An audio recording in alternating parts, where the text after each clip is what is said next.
Hi, I'm Mrs. Langmeyer, and due to the recent wave of events with the coronavirus, there was a huge need to make medical masks. So I'm going to show you how to make medical masks today. I've got a pattern that is easy to follow, and if you are interested in the pattern, just let me know, and I can get you that pattern to you.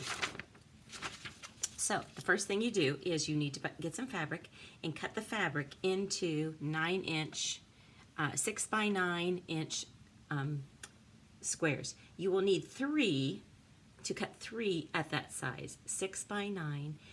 If you're making a child's mask, you would want to make that a little shorter. I also have found that if you use some interfacing, that could count as one of your layers. So I've been cutting 1 of 6 by 9 interfacing and 2 of the fabrics. And then I just iron on the interfacing on the back side of 1 of the fabrics. And that will make the 3rd layer, and it also makes it a little stiffer and less to work with.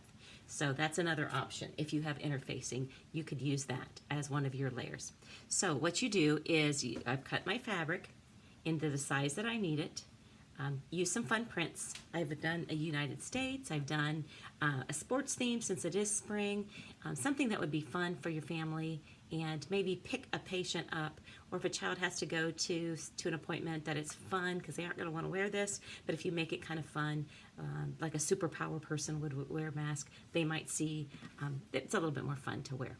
So I've cut the fabric, and you'll lay the 2 pieces right sides together. So what you're seeing is the wrong side. So you would take the 2 sides that are pretty, and you make them so you can't see the pretty parts, that they would be touching each other on the inside. So you would lay that, and then you will need elastic. And this is where you might need to play with it a little bit. I've cut it about 5 to 7 inches long. You can kind of work with that. This one is about 5 inches. So what you'll do is you need 2 pieces cut, and this is 1/4 inch wide. The thinner, probably the better. If it's too thick, it's kind of hurts behind your ears, I've heard. So we're going to take that and take the elastic, and you're going to tuck it in to the inside, 1/4 inch. Take your other piece of fabric, lay that on top, and pin the right sides together with that piece of elastic. Your pin over that piece of elastic. Now I always do my pins perpendicular this way so I don't run over the top of them. That's just how I was taught by my wonderful 4-H advisor, Audie Niekamp, back in the day. So I'm taking that, and I'm going to pin that and loop it around so it's the other side. So you're going to pin 1 on 1 of the quarters, and then about on the opposite short side where there's 1/4 inch on that, you're going to loop it around and pin it again.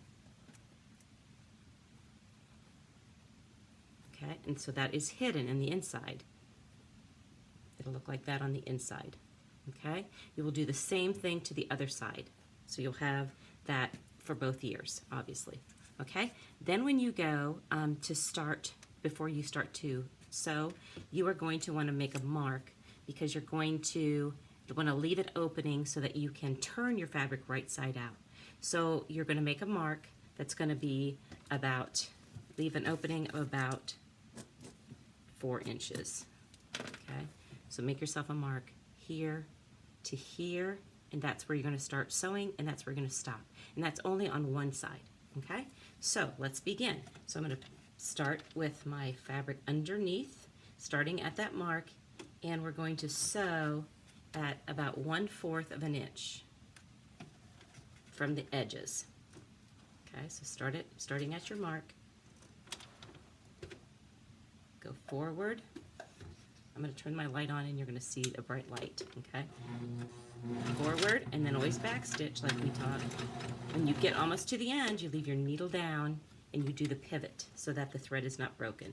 So you pivot. So then now I'm going to be sewing on the long side, I just keep my presser foot just kind of right on the edge of the fabric, so that gives me about a 1/4 inch seam allowance.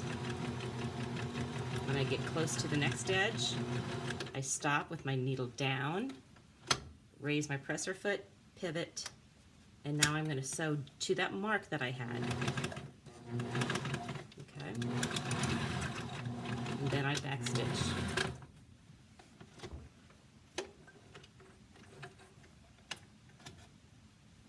right, then what you will do is you will turn right sides out. And when you turn it right sides out, you will be able to flip it. Okay, so you'll flip it right sides out.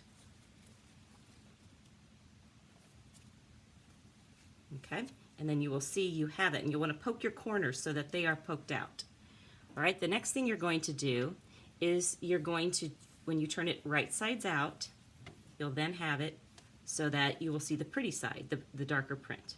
Okay, the next thing you will have to do is press it down. You'll press it and fold it. Pressing just means so it makes some folds.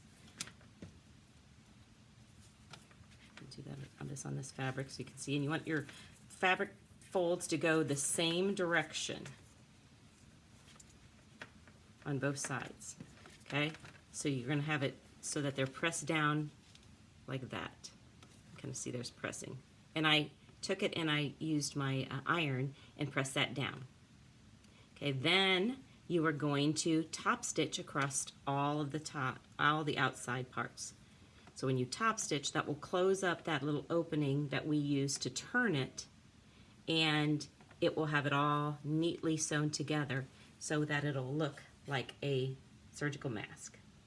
Okay, this would be something that would be a wonderful community project to do so that when people are at the hospital, and right now we're very short on surgical masks, so they are taking donations.